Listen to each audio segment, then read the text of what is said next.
Let's have a look at some of your homework problems. The first section, the number I chose to do was 6. This one is not an equation. There's no equal sign. We just had to factor. Alright, just had to factor. We see a lead coefficient, so our first instinct, hey, maybe we can divide 6 out of every term. That's quickly denied. You can guess and check. It's either 6 and 1 or 3 and 2. That should help you figure out the answer awful quickly, just in case. Normal factoring does not come easily to you. I'm going to do it with the trick really fast, but yeah, if you can look at this and figure out what the answer is just by guessing numbers until it works, please do it that way. 6p squared goes here. Positive 1 goes there. We have to figure out how to split up the 5p's. Alright. Those 5p's we're about to split up. 6p squared times 1 is the 6 that goes up top. So what two numbers multiply to 6 and add up to 5? Well, that has to be positive 3 and positive 2.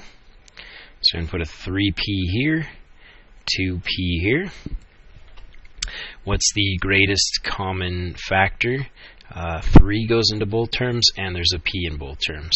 Greatest common factor here is just the 1. So we know the first part is 3p plus 1. The second part is I can pull out a 2p, and here I can pull out a 1. 2p plus 1. And there you have it. There's our answer for number 6. Number 15.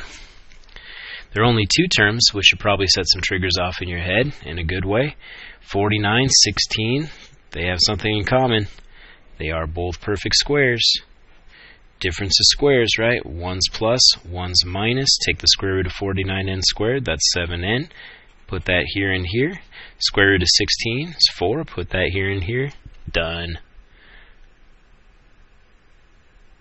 That easy.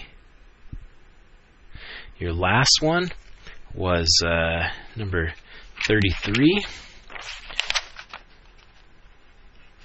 Hold on, I'm just going to get a new piece of paper and quickly write it down. That's how quick I am. Alright. Again, there are only 2 terms, but this one has an equal sign, so we're solving the equation. But first, let's factor.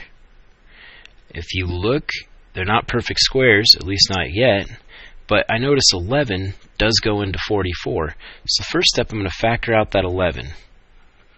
That leaves me with q squared minus 4 equals 0. And now's where the power of 0 really shines. I can divide both sides by 11. Yep. Seems like it's cheating. I'm going to get rid of this 11.